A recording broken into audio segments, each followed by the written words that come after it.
and the loss of movement affects your mental health. At Kaiser Permanente, we know the body is connected in unseen ways. That's why our doctors work together to care for all that is you. Kaiser Permanente, for all that is you. Learn more at kp.org.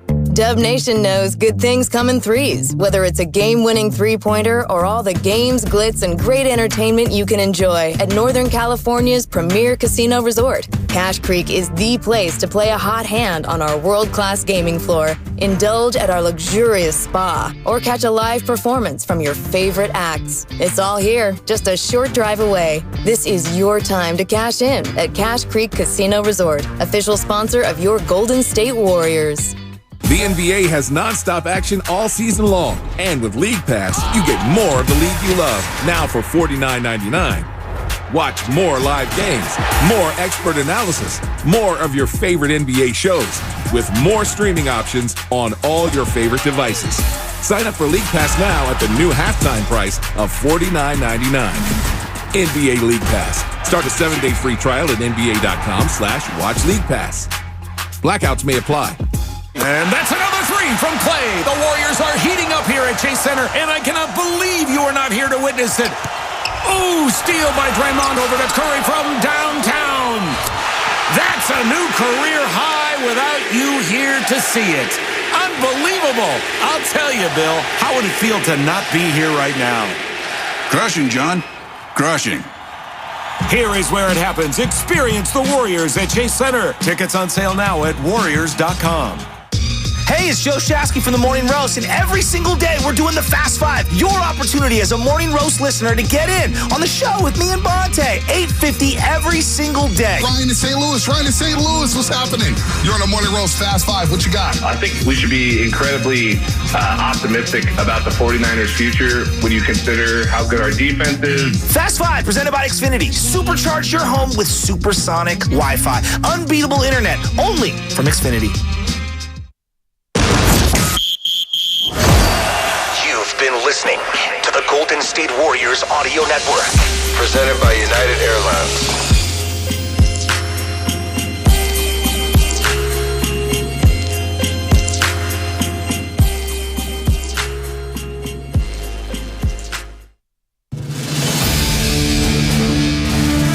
This has been a presentation of Odyssey Sports. For even more coverage of your team, download the free Odyssey app and listen to your favorite stations, shows, and podcasts.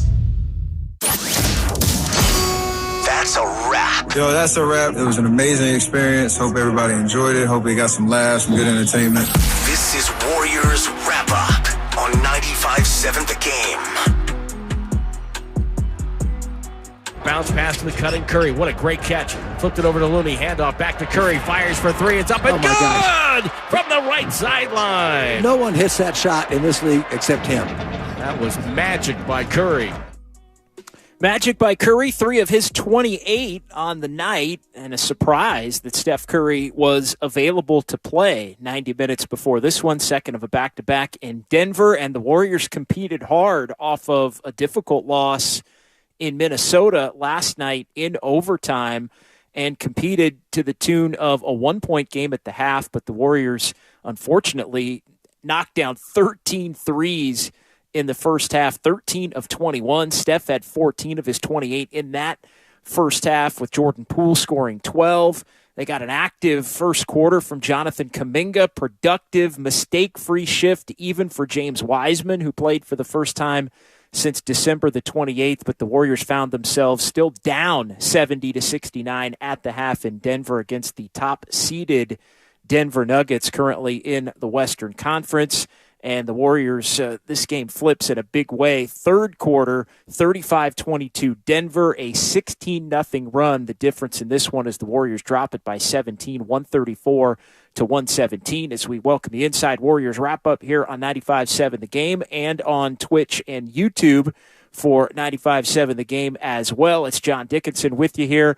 888-957-9570, 888-957-9570. That is the phone number to give me a call or shoot me a text here as we react to this one. The Warriors find themselves with a 1-2 trip as they lose last night in overtime at Minnesota and unable to bounce back with what would have been a hell of a win, frankly, without Draymond Green out in the second of a back-to-back, and no Klay Thompson, who still has yet to play in any back-to-backs this season. But as I mentioned right off the top, was a little bit of a surprise that Steph Curry did decide to play in this one. Andrew Wiggins as well, although Wiggins still trying to get his conditioning and health back, coming off of the multiple illnesses that he's had, really going back to when he was set to return toward the end of December, early January. It's been just fits and starts for Wiggins. And so I was actually surprised that he would be deemed to have the conditioning to play. But I give the Warriors credit for at least getting out there and trying in this one. We've seen them basically rest the veterans in a lot of these games before in these types of situations this year, but just not enough right now for the Warriors.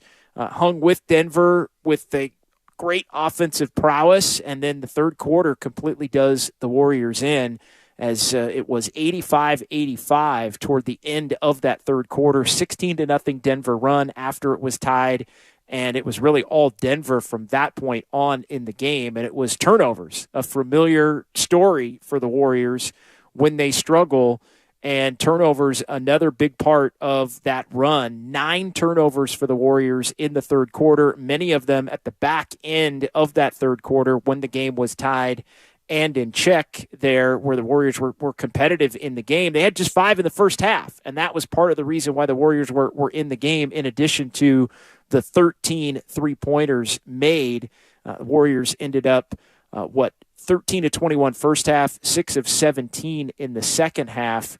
But again, when you are unable to match possession for possession with the opposition, especially a team as good as this Denver team is at 36-16 now, it's going to be a long night. And the Warriors are finding themselves now in the vulnerable position that they used to put other teams in, where teams would hang around and have a good quarter or a great half against the Warriors, but it would always be one 6 to 8 minute stretch or one quarter or one segment of the game where they could just get wiped out. And that's exactly what Denver did to Golden State tonight, with the Warriors just being unable to keep up as the game goes on. So 26-26 now for Golden State, as they had been 24-24 and 23-23 and 22-22 and 20-20 and 13-13. Anthony Slater of The Athletic broke down all of it, and it's amazing. The Warriors rather have been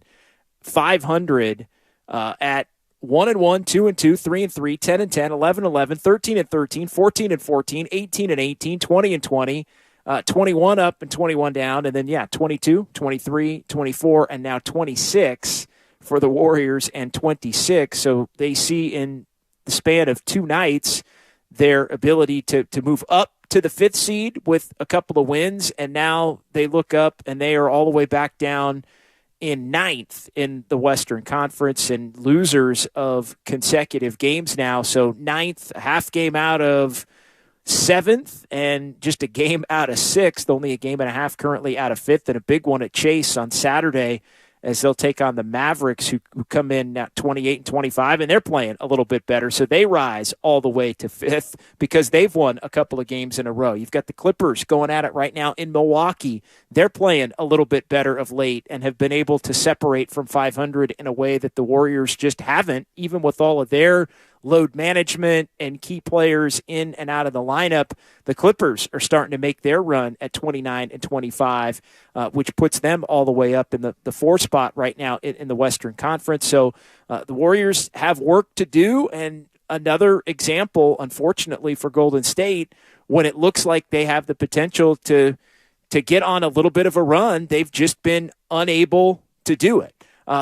We'll hear from Steve Kerr coming up here on Warriors Wrap-Up, but I do want to relay the big piece of news regarding Draymond Green right off the top here as far as his injury, because Draymond was held out tonight. Originally, he was going to play, so the only Warriors regular that was going to be out for this game was Klay Thompson, who still has yet to play in the second of back-to-backs. Curry was good to go.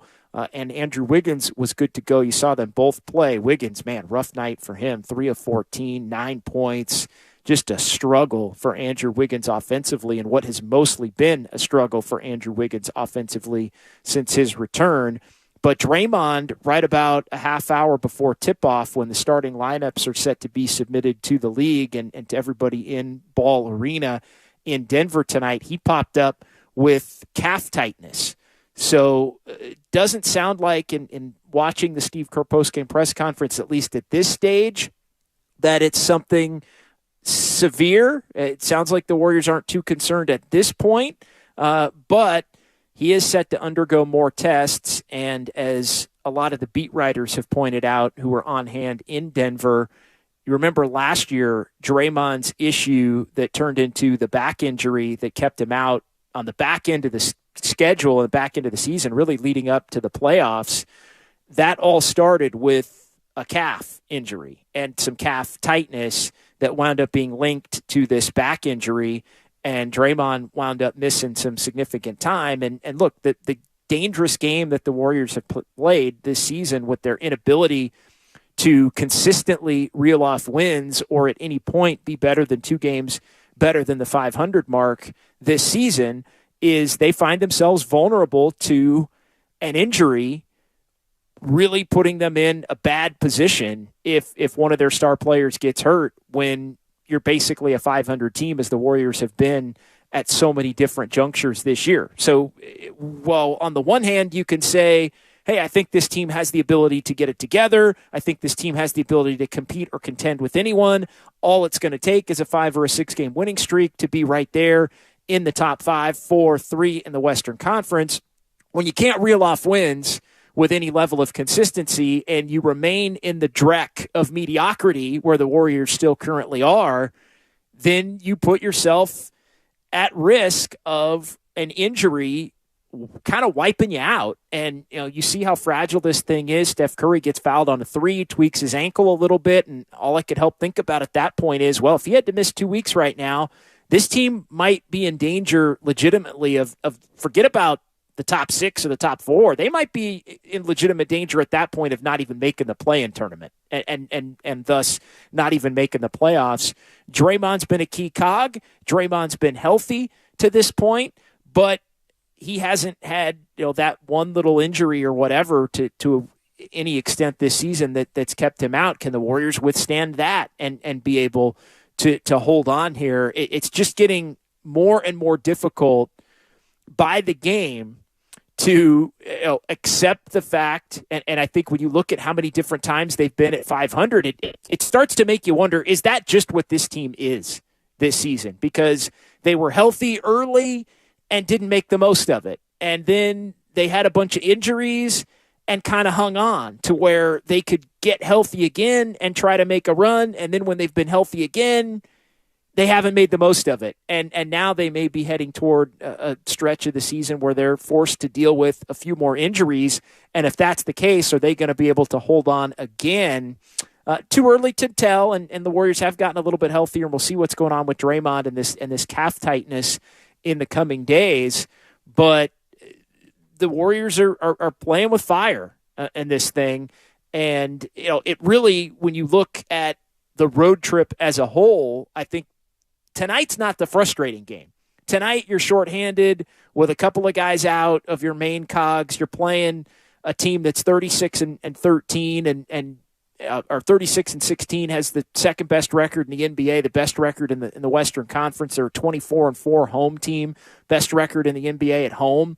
And so you're feeling like this one's going to be tough, second of a back-to-back.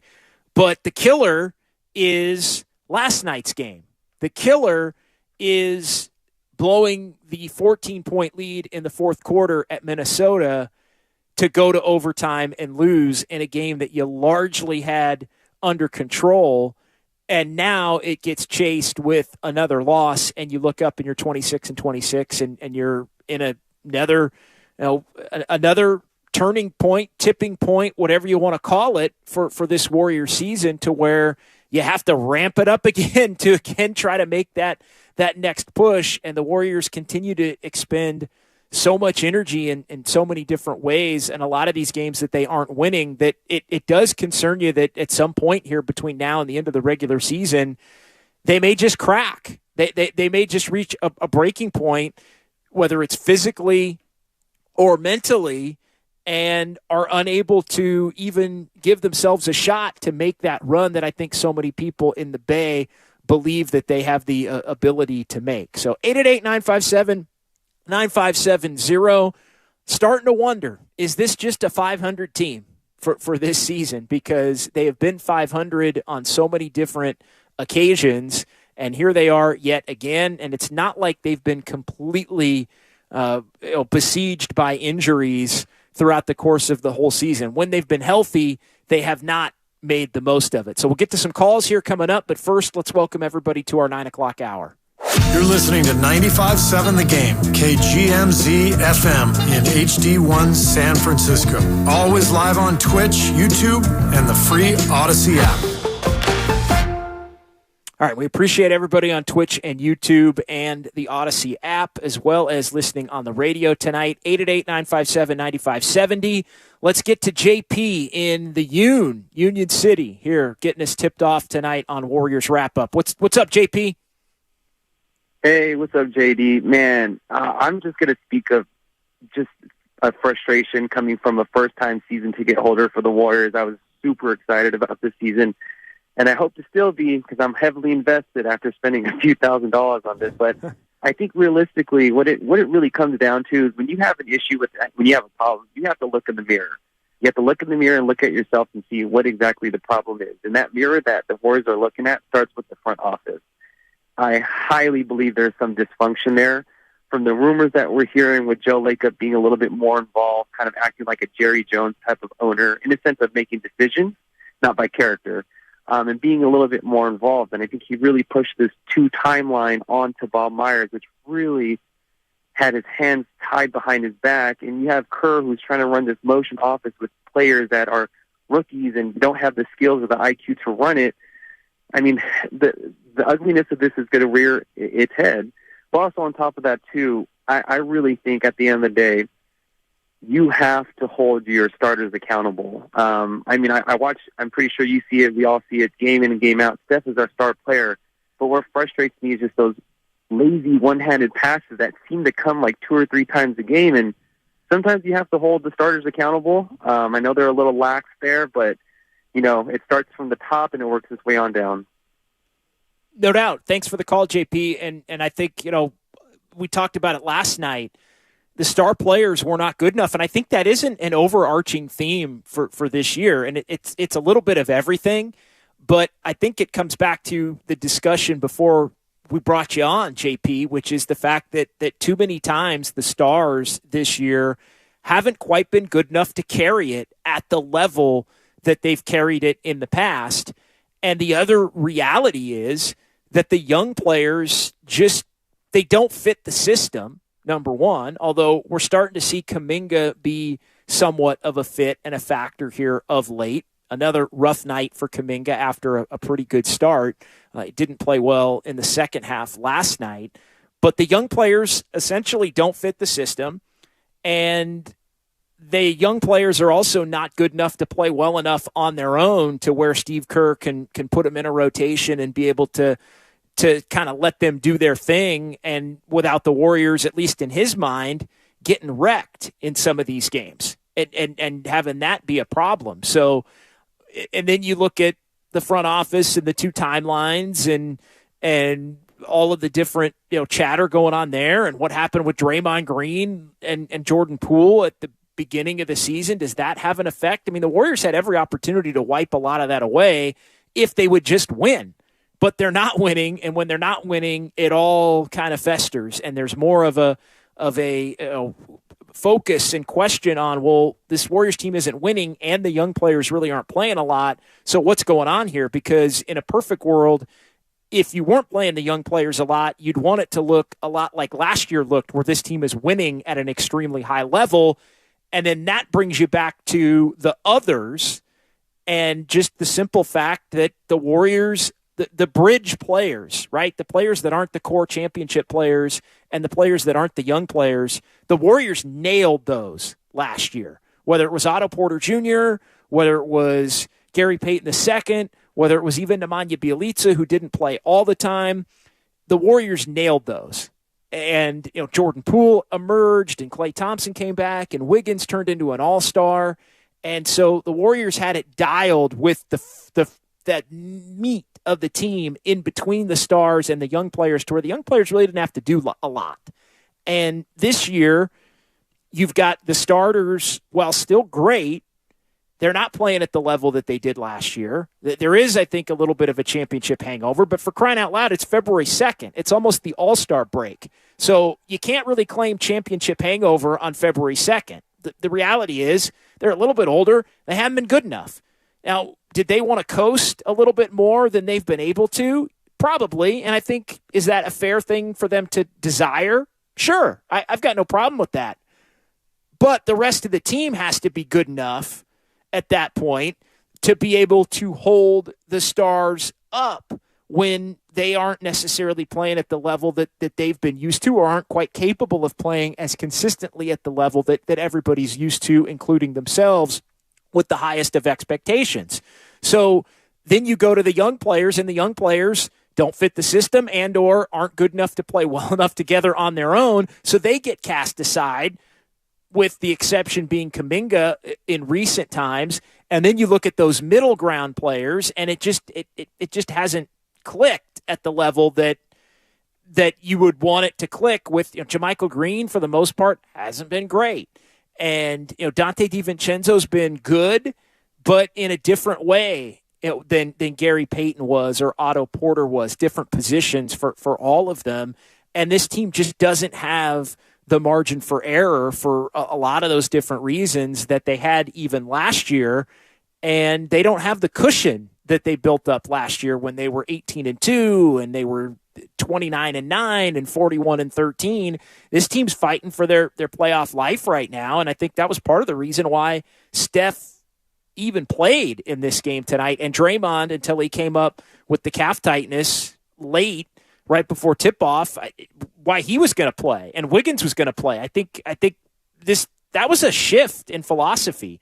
It really sounds as if Steph and Dre and Wiggins may have gone in and been like, hey, we really want to play. And I know Curry always wants to play because he's a showman and a superstar and understands the importance of that kind of thing. But I think they wanted to chase tonight because they didn't get last night, and they're starting to understand that the season's getting short, and they're really missing out on an opportunity to already be in a 5-4 chasing down Sacramento at 3 type position, and they just can't get there.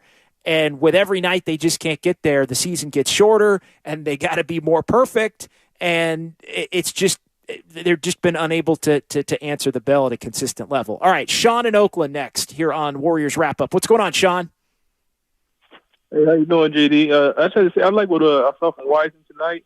I think the guards lacking IQ. I counted like 15 times where he had got the switch with a smaller guy on him, and they never threw him the ball inside. But, nobody's ever going to talk about that. They just talk about, his deficiencies. I saw Looney last couple of games getting worked over like a burger and fried, but nobody ever brings that up. But they'll find a way to blame James Wiseman for some reason tonight. That's all I got. Yeah, no blame for James Wiseman tonight. Not here, Sean. And I appreciate the call. And I thought, Wiseman's second half was pretty insignificant. I thought the game was, for the most part, over at the point in which he got in the second half. So I'm going to kind of throw that out.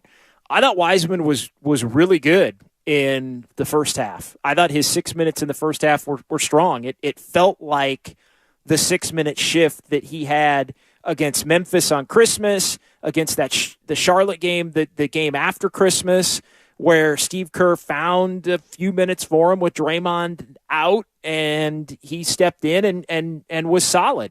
+6 in that first half. He had the and one running the floor. He was solid enough defensively. Jokic did put a couple on him, and then there was a foul at the end. But whatever, I thought those were solid minutes at the beginning of the second quarter for Wiseman.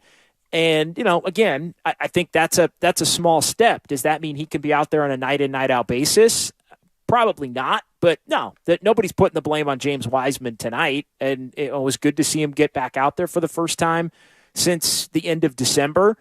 And I thought, nobody's going to say James Wiseman it was the reason that the Warriors didn't win this game, or that he was among the negative players tonight. I mean, hell, he was a positive plus-minus player tonight, in a night where not many players for the Warriors wound up being positive plus-minus players, because he wasn't out there during the 16-0 run that basically decided the game in the fourth quarter. 888-957-9570. Let's go to Dave in Colorado next here on Warriors Wrap Up. What's going on tonight, Dave? Hey, thanks for taking my call. I appreciate it. Got it.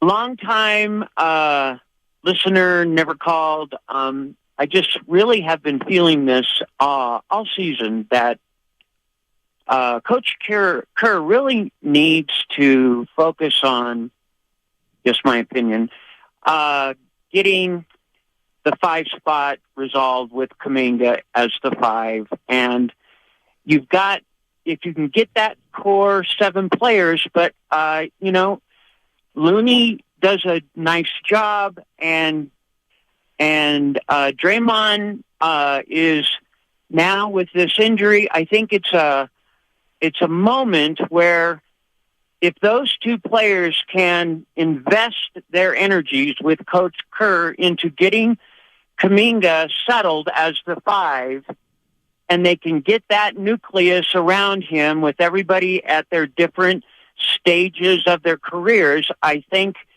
that the Warriors could emerge by April as where we're hoping that they could be. But without Kuminga having that confidence that he's the 5, I think this is going to be up in the air throughout the season, and we really won't see the Warriors in the playoffs. I'll take the rest of the call off of the line. Sure, appreciate the call. Thank you very much. I think, look, Kuminga I don't think is going to be playing the 5. I think the way to look at it is, can Kuminga be the part of the closing 5? Can Kuminga be the 5th player? I mean, Draymond is going to be the closer. Kevon Looney is a matchup player. He's a very good matchup player. He's a glue guy. There are some matchups that favor Looney playing a lot. There are other matchups that Looney would not play a lot. And you look at tonight and Jokic just annihilating the Warriors as he annihilates everybody mostly. He goes for 22, 16 assists, 14 boards. And the Nuggets are 17-0 now in games where he has a triple-double. But the guy who guards Jokic the best on the Warriors is Draymond. So it'd be a little bit of Looney. Maybe you start small, but Draymond on him has been the best possible option for the Warriors, and you saw them deploy that in the playoffs. I do think Kuminga he's put himself in a position where he's going to apart unless the Warriors make a move here at the trade deadline in the next 6 days now. He's going to be somebody that is in the rotation for sure. Whether it's Steph and Clay, Wiggins and Draymond, Looney's in the rotation as a 5th or off a bench. Poole might be a starter or off the bench. That's 6 guys. I think DiVincenzo's in there at 7. I think Kuminga's at 8. And like we talk about every night, depending upon the matchup, Jonathan Kuminga could be a player that winds up finishing a game for the Warriors. That's very much on the table, but they need his skill set if he can become and remain consistent and play at the level that he's played at for the most part lately, where he's getting some tough 2s around the basket. He's attacking. He's becoming a ball-hawking defender that they can just choose to put on somebody and try to defend, in almost the Gary Payton II kind of way, where it's like, all right, you're taking the ball. We'll worry about the rotations and everything else beyond that behind you, because maybe that's not your forte as a defender, handling the rotations and all of those things. I think that's where Kuminga can get a little bit tripped up. So they've carved out a role for him, and his ability to attack and transition has been pretty good. It's really, he gets to the free throw line, although he's got to hit his free throws. Like Kuminga, I think has become a factor. He's not a perfect player. I think the more that the Warriors have played him for longer stretches of games, in games for longer stretches of games, he's maybe lost some of Steve Kerr's confidence at times. I think we saw that a little bit last night and a little bit tonight. But no, I think barring some kind of a trade that brings a two-way wing into this team that gets plopped right down in the rotation, I think Kuminga is a factor in the top 8 and a playoff player. I don't think he's going to be playing the 5, though, with all due respect to our friend Dave in Colorado. 888-957-9570. It's John Dickinson here on Warriors Wrap-Up on 95.7 The Game. Warriors lose to the Nuggets, 134-117 is the final. Story of the game, Warriors made a bunch of threes in the first half, 13 of 21. Steph Curry had 14. Warriors were still down at the half because the Nuggets are the number 1 team in the Western Conference and a game off the best record in the NBA overall. And when they were down 1 at the half, you thought, uh-oh, because they had made more threes in the first half tonight than they made for the entire game last night in Minnesota, and it still wasn't good enough to have the lead. And the Warriors hung in until that 85-85 mark in the third quarter, 16-0 run, and that was pretty much it for the Warriors, plagued by the turnovers. Really didn't turn it over a lot, but the 9 in the third quarter, the difference in the game for the Warriors in this one as they fall now back to 26-26. Let's go ahead and hear a couple of minutes of the head coach of the Warriors, Steve Kerr. He met with the media inside Ball Arena. It was short and sweet again for Steve, but let's give it a listen. I feel like you guys just ran out of gas in the third quarter. Yeah, I thought our guys battled all night, and that third quarter just was too much. We missed some shots. I thought their defense picked up, and we turned it over a few times. And they showed why they're the best team in the West right now. You know, they're playing at a high level, and that third quarter felt like the difference. What extended your bench time?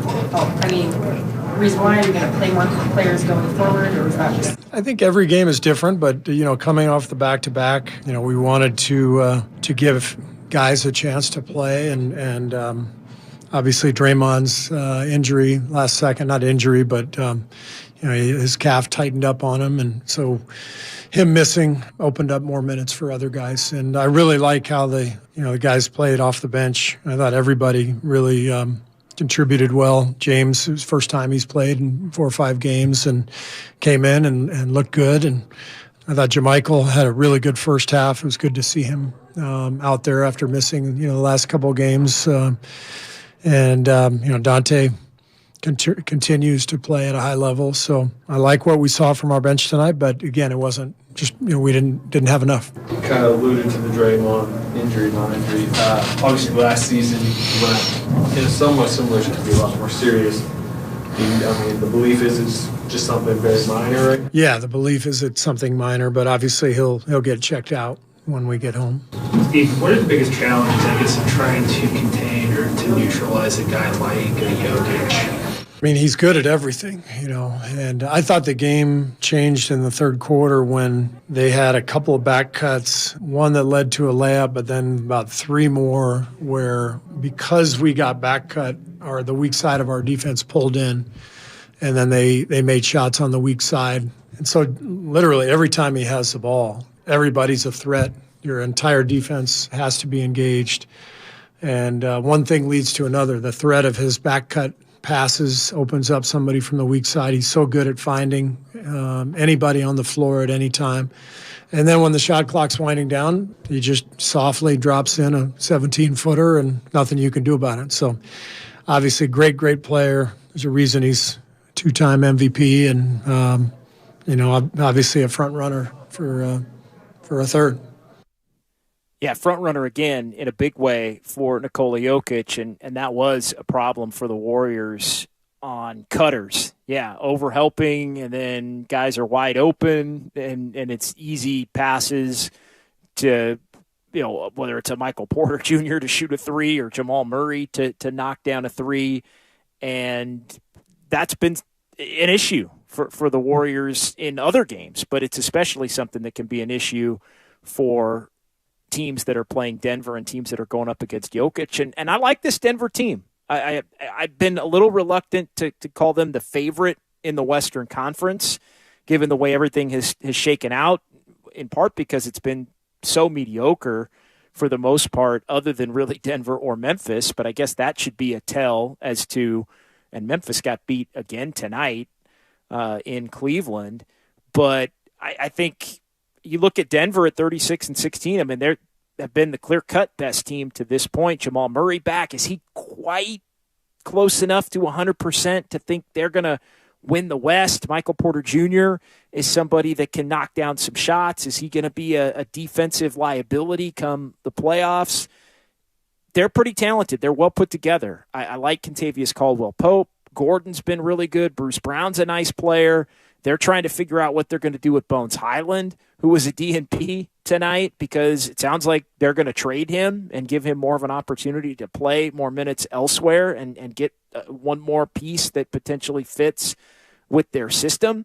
But I like Denver a lot. And I think, they may be the default favorite in the Western Conference, given the fact that the Warriors can't get it together. And some of these other teams that were expected to be pretty good have been mediocre. And there's been, some other teams like Sacramento who's surprised and basically taken advantage of it to this point, to where they're, are they really a true 3 seed in the history of looking at 3 seeds in the NBA? Probably not. They're probably more like a 6, 7, 8 seed, but they've been good enough above that fray of everybody else who's mediocre. So you give them credit. And yeah, Memphis has been floundering of late. So maybe it is just Denver as the favorite in the West. Let's go to Bill in San Jose, 888-957-9570. What's going on, Bill?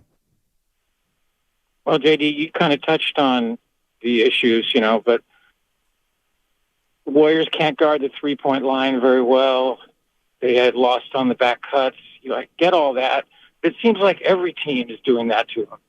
I'm just wondering really what's wrong with the Warriors. I mean, are they a playoff team?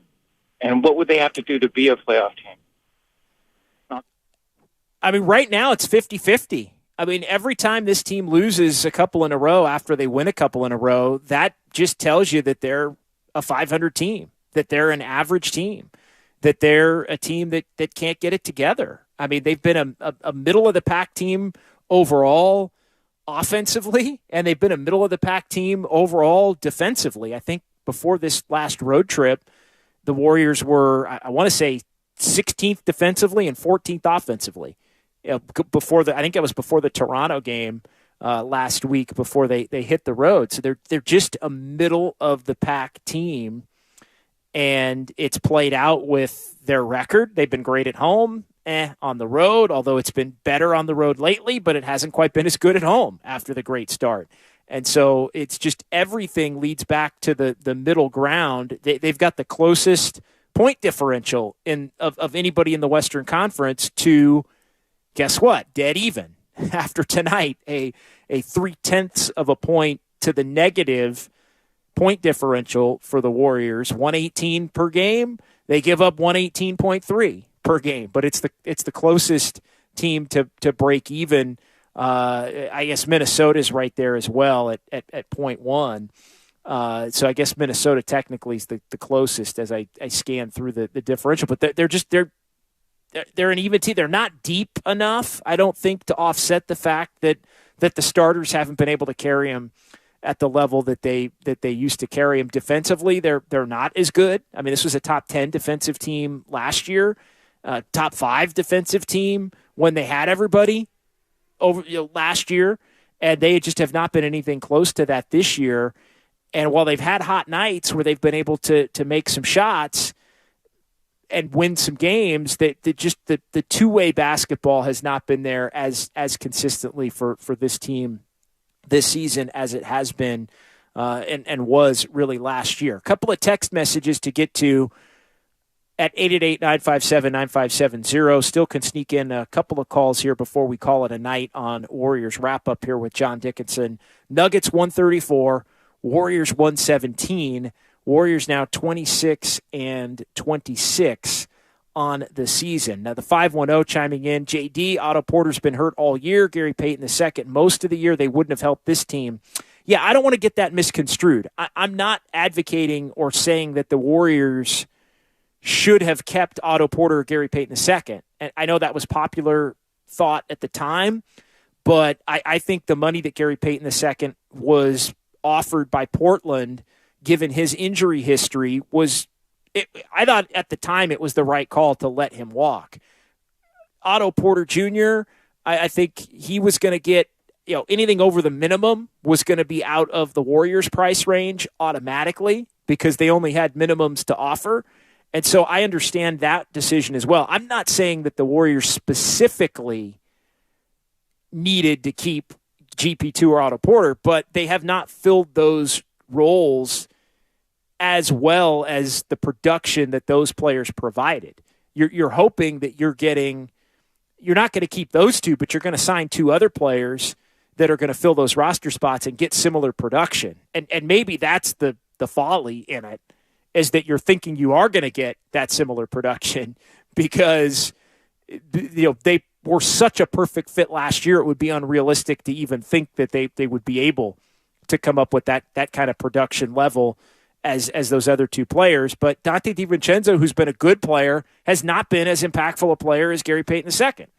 And JaMychal Green has been kind of a whiff at this point, and played a little bit better lately, but he hasn't made nearly the impact as some of these other players, as Otto Porter did, or as you would hope in terms of just efficiency and defense and physicality and the like. So it's not so much that you needed to keep those players per se.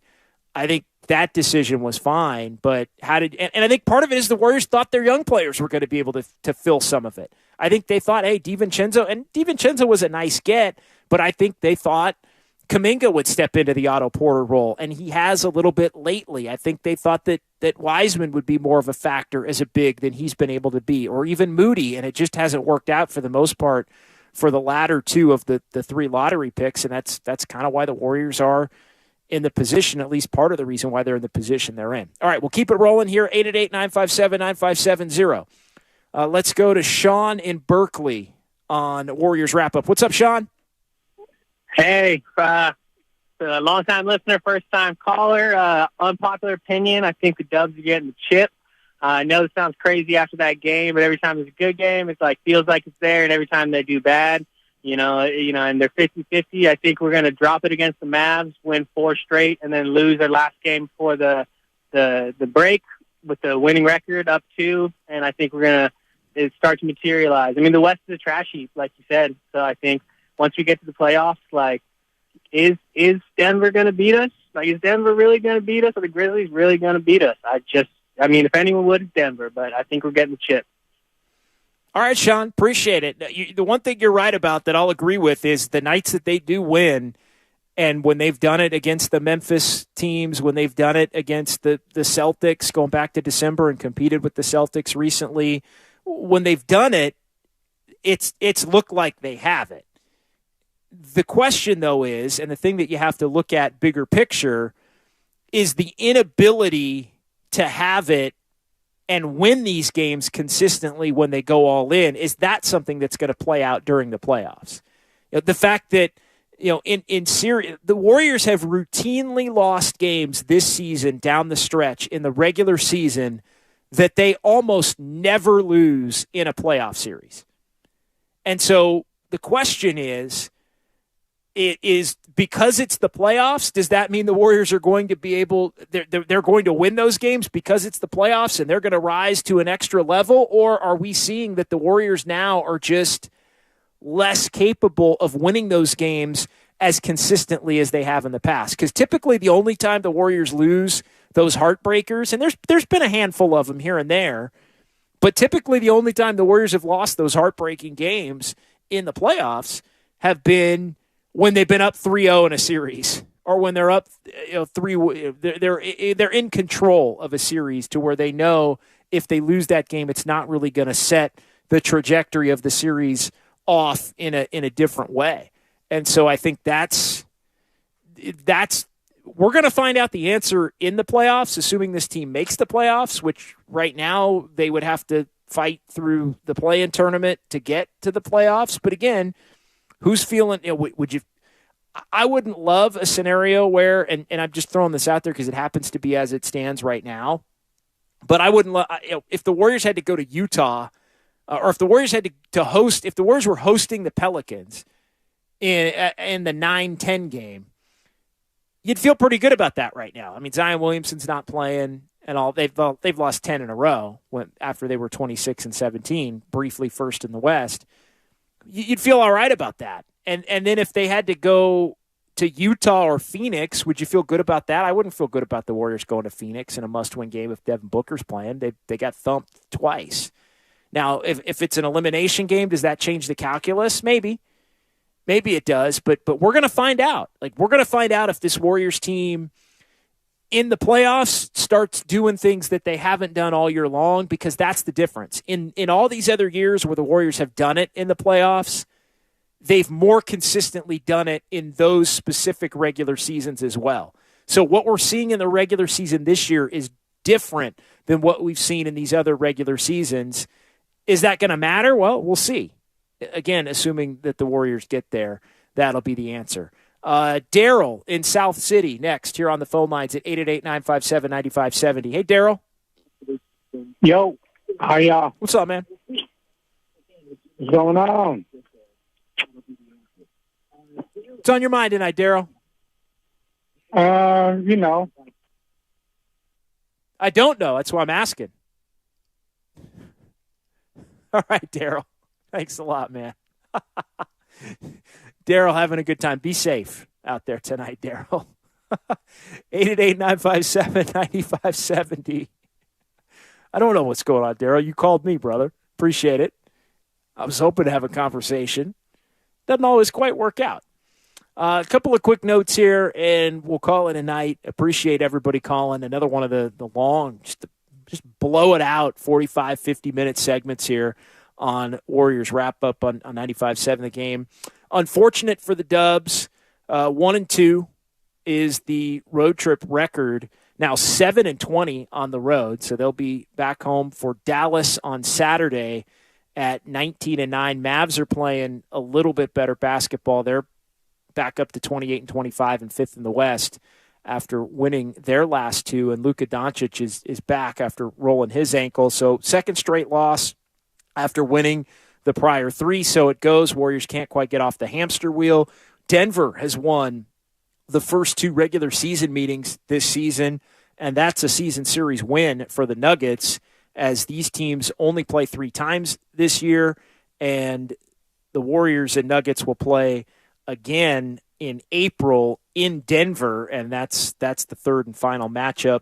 Nuggets 5 in the last 6 now for them in the regular season over the Warriors. Warriors, of course, took 4 or 5 in the playoffs.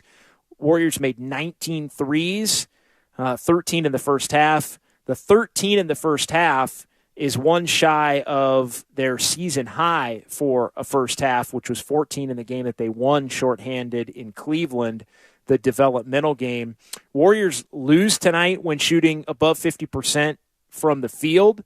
That's been a rarity for Golden State this season. Looking at some of the numbers from that, as the Warriors end up in this game just a tick over 50%, 50.6%, 14-3 when they shoot at least 50. And the Warriors, of course, were without Draymond Green and Klay Thompson. 4th time this season that they both missed a game, that the Warriors had to play without Klay and without Draymond together. The Warriors are 1-3 in those games. Again, that game in Cleveland being the one that the Warriors were able to win. Curry finishes with 28.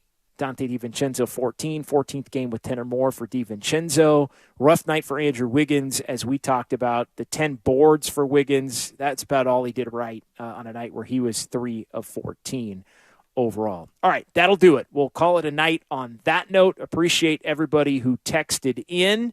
Appreciate everybody who called in. A lot of good calls here over the course of the last hour.